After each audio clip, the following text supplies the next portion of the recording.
Hi అండి, నమస్తే. Welcome back to Ritika's kitchen. ఈరోజు వీడియోలో మటన్ లివర్ ఫ్రైని చాలా ఈజీగా సింపుల్గా ఎలా తయారు చేయాలో చూపించబోతున్నానండి.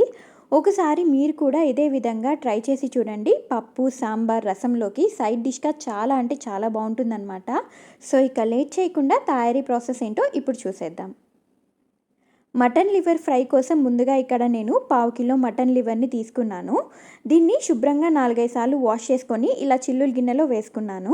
అలాగే ఈ లివర్ పీసెస్ అనేవి మరీ పెద్దవి కాకుండా అలాగని మరీ చిన్నవి కాకుండా ఇలా మీడియం సైజులో కట్ చేసి తీసుకున్నామంటే ఉప్పు, కారం అన్నీ చక్కగా పడతాయన్నమాట. నెక్స్ట్ ఈ లివర్ పీసెస్ని కుక్కర్లో వేసుకోవాలి. ఎందుకంటే ఇది మటన్ లివర్ కాబట్టి కొంచెం గట్టిగా ఉంటుంది. అందుకని కుక్కర్లో ఉడికించడం వలన ముక్క కొంచెం సాఫ్ట్ అవుతుంది. అదేవిధంగా కర్రీ కూడా చాలా ఫాస్ట్గా రెడీ అవుతుంది అన్నమాట. నెక్స్ట్ ఇందులోనే ఒక 1/2 టీ స్పూన్ పసుపు, 1/2 టేబుల్ స్పూన్ సాల్ట్, ఇంకా 3/4 టేబుల్ స్పూన్ అల్లం వెల్లుల్లి పేస్ట్ వేసి ఒకసారి మొత్తం అంతా కలిసేలాగా బాగా మిక్స్ చేసుకున్న తర్వాత అందులో 50 ml వరకు వాటర్ పోసుకోవాలి. ఇంకా ఇంతకన్నా ఎక్కువ అవసరం లేదు, ఎందుకంటే మనకి లివర్ నుండి వాటర్ వస్తాయి కనుక చాలా తక్కువ వాటరే పడుతుందన్నమాట. నెక్స్ట్ కుక్కర్ మూత పెట్టేసి స్టవ్ మీద పెట్టి ఒక విజిల్ రానిస్తే సరిపోతుంది. లివర్ కాబట్టి ఇంకా అంతకన్నా ఎక్కువ ఉడకాల్సిన అవసరం లేదు. చూసారా, ఇలా ఒక విజిల్ వచ్చిన తర్వాత స్టవ్ ఆపేయాలి. నెక్స్ట్ ప్రెషర్ అంతా పోయిన తర్వాత మూత తీసి చూస్తే నాకు వాటర్ కూడా ఏమీ లేదు, కరెక్ట్గా సరిపోయింది. ఇన్ కేస్ మీకు కానీ వాటర్ ఉంటే హై ఫ్లేమ్లో మూత పెట్టకుండా వాటర్ డ్రై అయ్యే వరకు ఉడికించండి. నెక్స్ట్ కర్రీ కోసం ప్యాన్ పెట్టుకొని బాగా వేడెక్కాక 4 టేబుల్ స్పూన్ల ఆయిల్ వేసి హీట్ అయ్యాక కొంచెం దాల్చిన చెక్క, 3 లవంగాలు, అలాగే ఒక మీడియం సైజ్ ఆనియన్ని సన్నగా తరిగి వేసుకొని కలుపుకుంటూ ఫ్రై చేసుకోవాలి.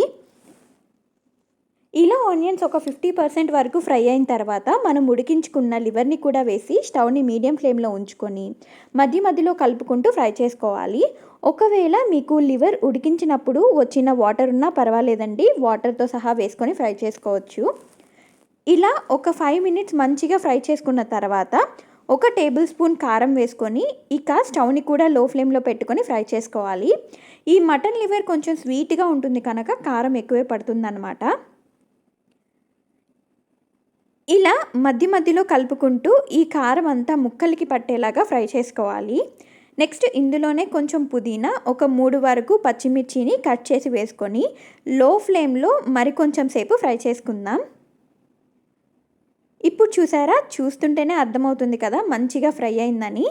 ఇప్పుడు ఒకసారి సాల్ట్ అలాగే లివర్ని కూడా ఉడికిందో లేదో చెక్ చేసుకుందాం. మనం కుక్కర్లో వేసాం కాబట్టి లివర్ డెఫినెట్గా ఉడుకుతుందన్నమాట. బట్ నాకైతే లివర్ ఉడికింది కానీ కొంచెం సాల్ట్ తగ్గింది, అందుకని కొంచెం సాల్ట్ యాడ్ చేసుకొని బాగా మిక్స్ చేసి చివరగా 1 teaspoon home made garam masala వేసి బాగా మిక్స్ చేసి 1 నిమిషం పాటు ఫ్రై చేసిన తర్వాత కొంచెం కొత్తిమీర చల్లి బాగా కలిపి స్టవ్ ఆపితే మన మటన్ లివర్ ఫ్రై రెడీ. చాలా ఈజీ కదండి. సో ఇంకెందుకు ఆలస్యం, ఈసారి మీరు కూడా తప్పకుండా ట్రై చేయండి. ఈ వీడియో కానీ మీకు నచ్చినట్లయితే లైక్ చేయండి, ఇంకా మీ ఫ్రెండ్స్ అండ్ ఫ్యామిలీ మెంబర్స్కి షేర్ చేయండి. అలాగే మా ఛానల్ని ఫస్ట్ టైం చూస్తున్న వాళ్ళు కానీ లేదా ఇంతవరకు సబ్స్క్రైబ్ చేయని వాళ్ళు వెంటనే సబ్స్క్రైబ్ చేసుకున్నారంటే మేము పోస్ట్ చేసే వీడియోలన్నీ మీరు మిస్ అవ్వకుండా చూసేయచ్చు. Thank you so much for watching.